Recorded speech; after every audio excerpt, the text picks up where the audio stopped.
let's listen as former Vice President Mike Pence officially announces his run for the Republican nomination for the presidency.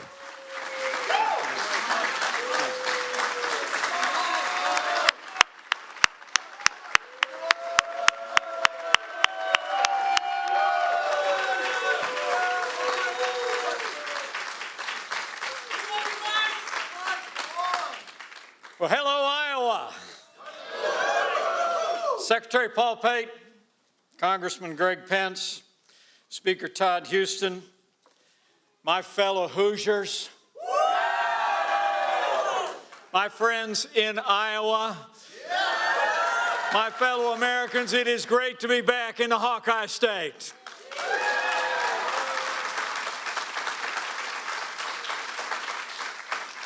You know, Indiana will always be home for us.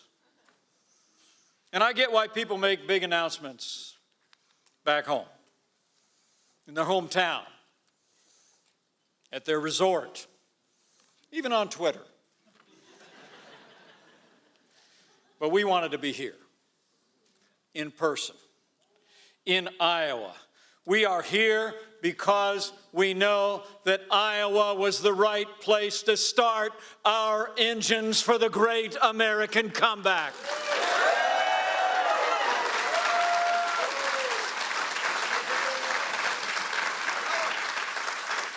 We just wanted you to know, men and women of Iowa, we know the next Republican nominee for president and the next president of the United States will get their start right here in the Hawkeye State.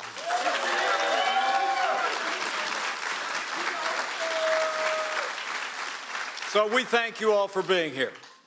We're truly grateful, all of you that have come from near and far. I stand before you today, deeply humbled. As a son of the heartland, the grandson of an Irish immigrant. My dad was a combat veteran in the Korean War. My mom, a first-generation Irish-American, who's 91 years young and looking on from home today. Hi, Mom.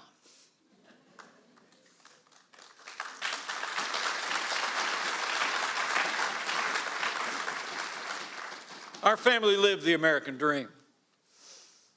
I married the girl of my dreams. And now you understand a little bit more about how special she is. Elementary school teacher, an artist, a pilot, and the best second lady the United States of America has ever had. Would you join me in thanking my amazing wife, Karen Pence?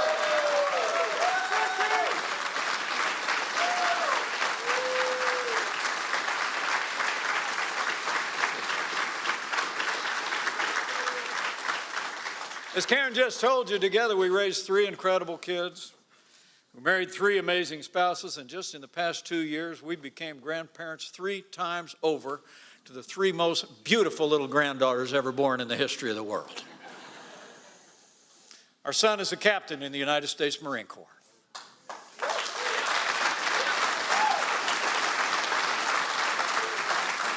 Our daughter Charlotte is a best-selling author and married to a lieutenant in the United States Navy that just finished Top Gun.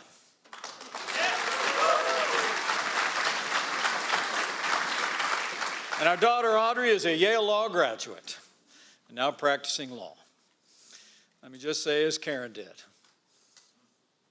we love you guys, and we miss you today. You know, I actually started in politics in another party. You may not know that. But I've got to tell you, as soon as I heard the voice of the 40th President of the United States, I joined the Reagan Revolution and never looked back.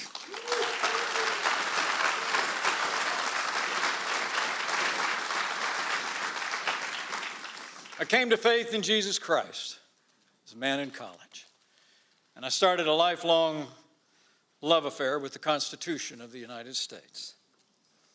For all of my adult life, as my brother just said, the introduction I prepared is pretty short. I'm a Christian, a conservative, and a Republican in that order, and it has been my honor to serve you, the people of this state and nation. Now, Now, most Americans know me from my last assignment in the White House. What you may not know is I was also a congressman from Indiana for 12 years. I was a leader for House conservatives. We fought for life and liberty. I battled against big spenders in both political parties during those years, and most of them remember it. I was a governor in Indiana where we cut taxes, as you heard from Speaker Houston. We achieved record employment. We expanded educational choice, stood for the right to life and the freedom of religion. And as your vice president, I was proud to stand by President Donald Trump every single day when we made America great again.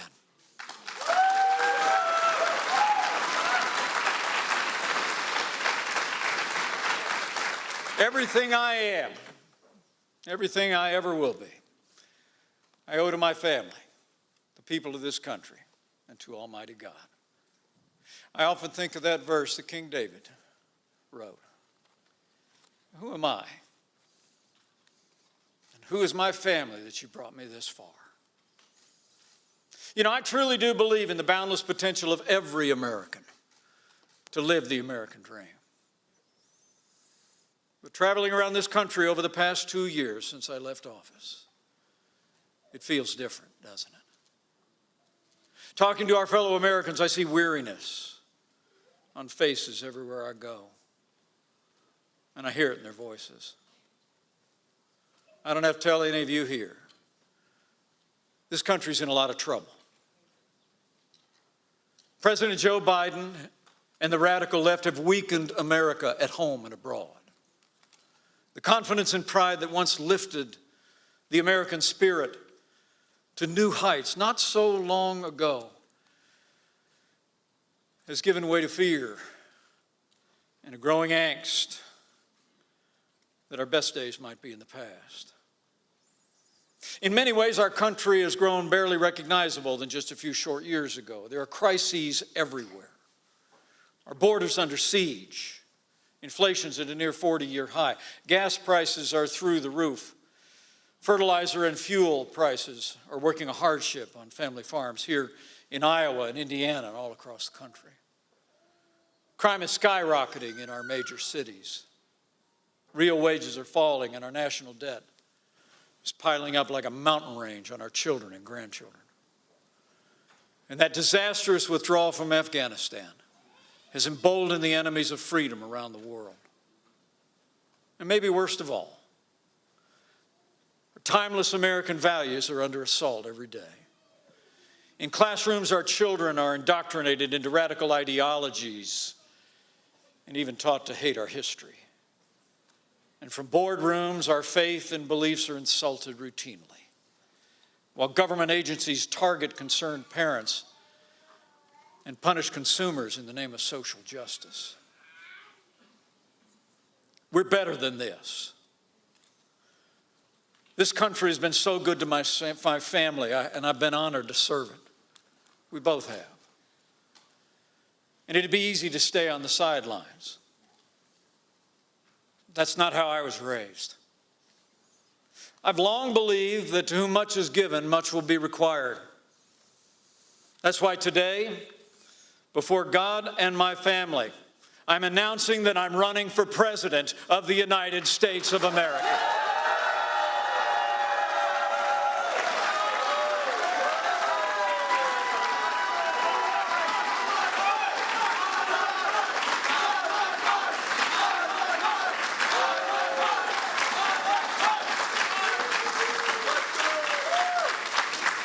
I know we can bring this country back. We can defend our nation and secure our border. We can revive our economy and put our nation back on a path to a balanced federal budget. We can defend our liberties and give America a new beginning for life. But it'll require new leadership in the White House and the Republican Party. The crises we face, to borrow a phrase, are all man-made. And that man is Joe Biden. So the first step to turning America around is ending this disastrous presidency. So here in Iowa, we must resolve that Joe Biden will never be reelected as President of the United States. We've been listening there to former Vice President Mike Pence in his first public appearance since officially entering the race for the presidency. That announcement taking place in Des Moines, Iowa. The former VP said making this announcement in Iowa was important, though it was interesting to see him call out Hoosiers and get a lot of applause there as an Iowan. I noticed that. He talked about his family and faith. Pence said he is proud of the work that he did as vice president, and he added that he believes in the boundless faith in every American.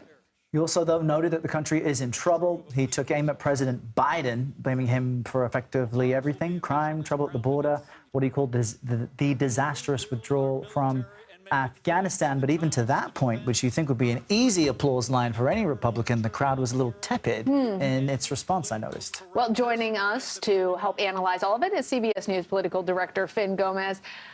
Fin, let's jump right off there at that point that Arrow was making. It didn't seem like there was a lot of rousing applause. What's your key takeaway from Pence's announcement?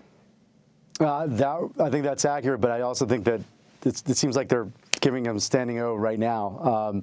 I do think that I think he's getting into that playbook that we discussed. That he's talking about the issues that he's going to be focusing on. He talked about his faith. He references the Bible, his family.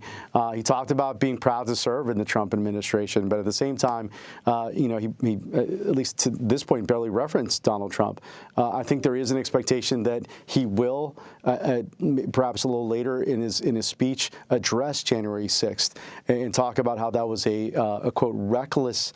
It was the words that the former president used that day were reckless and endangered his family and everyone at the Capitol. I'm being told by a source close to Mike Pence. I think, this is a new chapter for Vice President Mike Pence. This is a new chapter. He's trying to sort of take off the robe of being Donald Trump's staunchest defender. As you remember, during the Trump administration, he was, and sort of be his own man, right? And so there's, but also at the same time, as we discussed, he has this sort of delicate balance that he has to deal with because he's at the same he is trying to appeal to Iowa voters who perhaps support Donald Trump.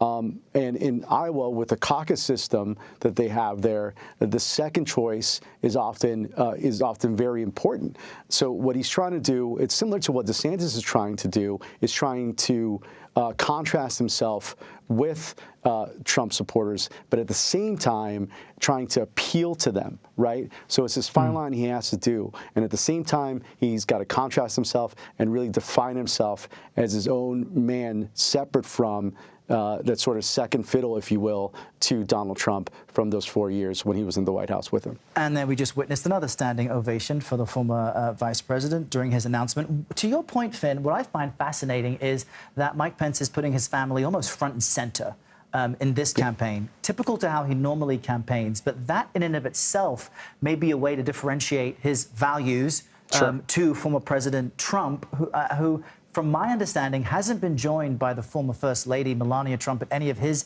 events. Correct me if I'm wrong, but I wonder if this might be a way for Mike Pence to be introduced by his wife, to give his wife a shout out as soon as he gets up, to say, it's all about family and faith. Might be his way to kind of show that he's a different type of Republican.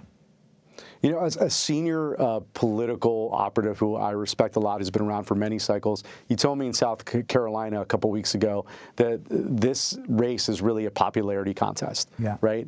And in a lot of ways, it's about the optics. It's about what you have, how you present yourself, the image that you're trying to present yourself to these potential voters, to these potential supporters. In Iowa, a family is crucial for these Iowa caucus goers on the Republican side. It is something that he's absolutely trying to present. It does contrast himself with former President Donald Trump.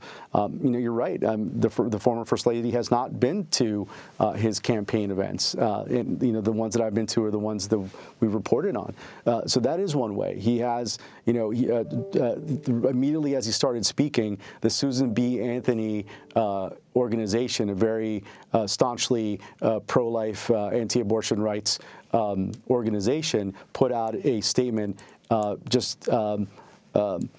essentially talking about and praising Mike Pence for his position on abortion. These are all crucial issues. His mentions almost immediately about the border. These are red meat rhetorical points that he has to make and that he's trying to convey to these Iowa caucus goers. Iowa, as I said, is crucial to his chances at securing or getting close to securing the nomination. So, Finn, we've been focusing a lot on Pence, in part because it is so historic, so rare for a vice president to run against his former running mate. But there are other people who are also announcing. Today, North Dakota Governor Doug Burgum announced his candidacy. I want to play a little bit of that for our viewers. To unlock the best of America, we need a leader who's clearly focused on three things: economy, energy, and national security.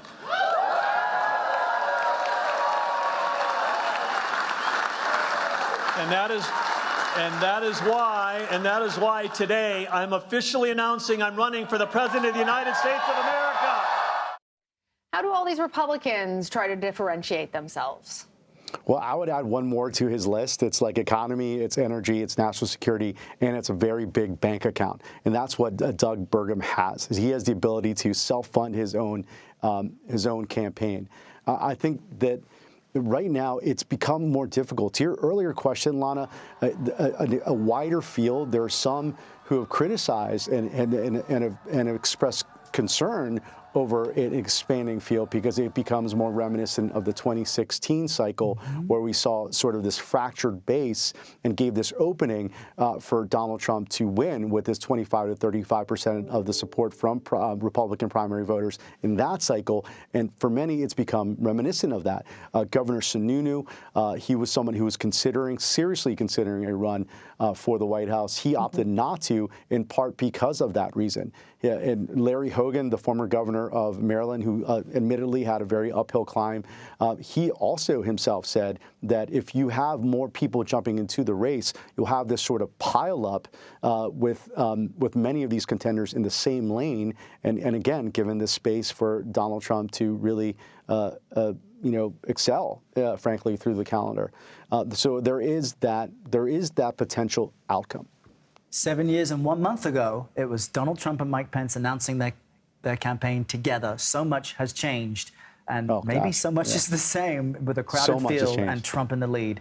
Fin Gómez, great to chat with you. Thanks very much. Thanks, guys. Appreciate it.